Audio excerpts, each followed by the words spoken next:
네, 시작하겠습니다. 최상병 특검법을 언제까지 끌고 갈 셈입니까? 5월 국회에서 처리합시다. 국민의 준엄한 선택으로 22대 국회를 구성하기 위한 총선이 끝났습니다. 하지만 21대 국회는 아직 끝나지 않았습니다. 남은 과제들이 산적해 있습니다. 이제 21대 국회가 남은 과제들을 해결하는 마지막 소임을 해야 할 때입니다. 특히 이번 총선 민의는 최상병 순직 사건과 수사 외압의 진상을 규명하라는 것이었습니다. 이제 정부 여당이 응답할 차례입니다. 계속 국민의 진상 규명 요구를 묵살할 셈입니까?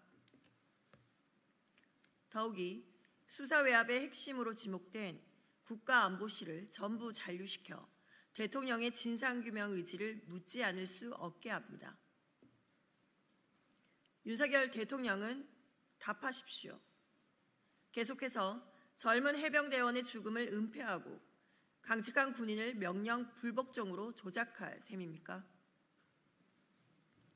최상병 특검법은 단 한 번도 정쟁의 대상이 아니었습니다. 억울한 죽음을 밝히는 것은 대한민국의 공정과 상식이며 국민의 정당한 요구입니다. 이제는 더 이상 부정하지 마십시오. 윤석열 대통령과 정부 여당은 총선을 통해 확인된 국민의 성난 민심을 직시하고 최상병 특검법 논의에 동참하기 바랍니다. 21대 국회가 종료까지 남은 시간은 충분합니다. 윤석열 대통령과 정부 여당이 국민의 명령으로부터 숨거나 도망칠 곳은 이제 없음을 분명히 경고합니다. 이상입니다.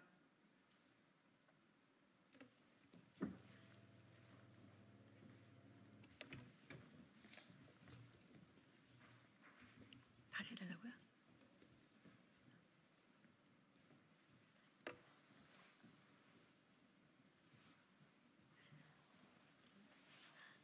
다시 한다.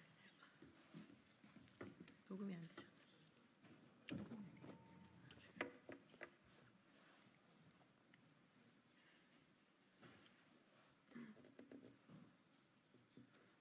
네, 다시 하겠습니다. 최상병 특검법을 언제까지 끌고 갈 셈입니까? 5월 국회에서 처리합시다. 국민의 존엄한 선택으로 22대 국회를 구성하기 위한 총선이 끝났습니다. 하지만 21대 국회는 아직 끝나지 않았습니다.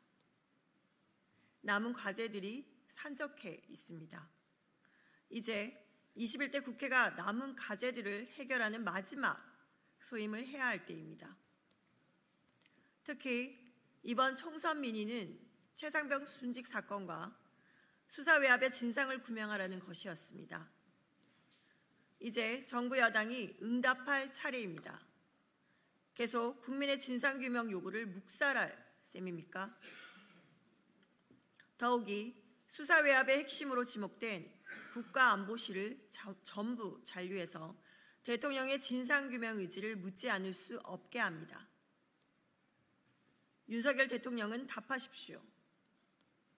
계속해서 젊은 해병대원의 죽음을 은폐하고 강직한 군인을 명령 불복종으로 조작할 셈입니까? 최상병 특검법은 단 한 번도 정쟁의 대상이 아니었습니다.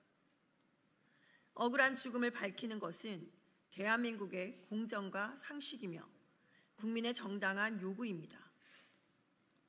이제는 더 이상 부정하지 마십시오. 윤석열 대통령과 정부 여당은 총선을 통해 확인된 국민의 성난 민심을 직시하고 최상병 특검법 논의에 동참하기 바랍니다. 21대 국회가 종료까지 남은 시간은 충분합니다. 윤석열 대통령과 정부 여당이 국민의 명령으로부터 숨거나 도망칠 곳은 이제 없음을 분명히 경고합니다. 감사합니다.